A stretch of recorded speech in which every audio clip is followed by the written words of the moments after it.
So intego y'inama ngira ngo nkuko mubizi tumaze byumweru bibiri birengaho gatoya tugiye mu nshingano. Kimwe mu nshingano twihaye no kwegera abafatanyabikorwa bacu. Skol ni umufatanyabikorwa w'ingenzi w'imena, umuntu yavuga yuko ari we uri ku ruhembe rw'abafatanyabikorwa ba Rayon Sport. Twagombaga rero guhura nabo tukinjira mu nshingano, twasanze harimo ibibazo byinshi twagombaga guha umurongo. Tubasaba ko twahura kugira ngo tuganire ku bufatanye bwacu nabo. Uyu munsi yari inama yo kuganira ngo mu bufatanye bwacu ni ibiki bitagenze neza, cyane yuko mwarabibonye amabaruwa yabayemo, ese niki twakora kugira ngo umubano wongere ube mwiza.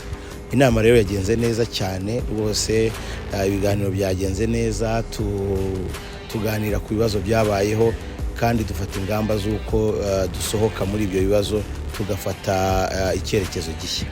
Muri uyu mwaka w'imikino turimo burya bareba ikipe yabo yo mu kibuga, hari icyo mwaganiriye na Skol ku kubaka ikipe ijya mu kibuga? Cyane rwose twabiganiriye, tubagejejeho icyifuzo cyacu cy'uko twifuza kongeramo abakinnyi hagati ya 4 na 5. Dukeneye ingengo y'imari irenga gato ya miliyoni 100. Batwemerera yuko bagiye kubiganiraho, ntabwo ari icyemezo cyari wita gifatwa mu nama aho ngaho, ariko batwemerera yuko bagiye kubiganiraho kandi yuko hari igisubizo kiri positif. Ntabwo ari ibanga, ni ibintu byavuzwe ngira ngo mushyireho umucyo bive mu bihuha.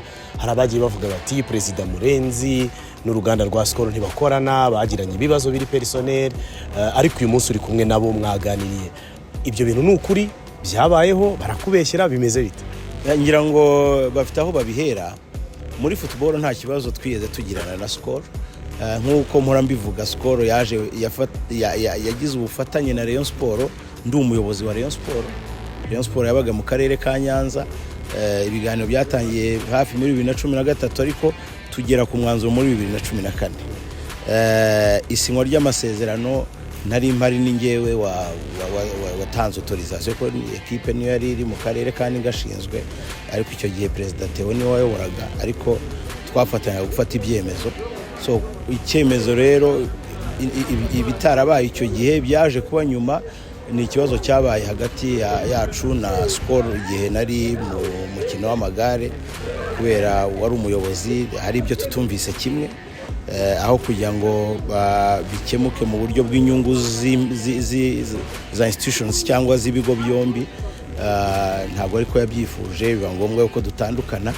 Ibyo twanabiganiriye n'umuyobozi mushya, aya makuru arayafite, arayazi yuko twebwe nka federation nta ruhare twabigizemo.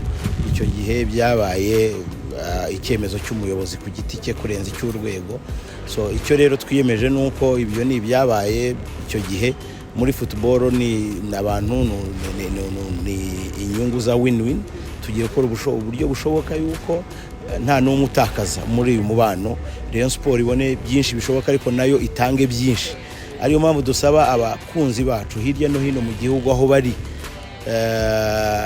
Skol nk'umufatanyabikorwa wacu ashyiramo amafaranga kugira ngo nabo bakoreshe ibi products za Skol. Ubwo icyo tubona rero, tuzakomeza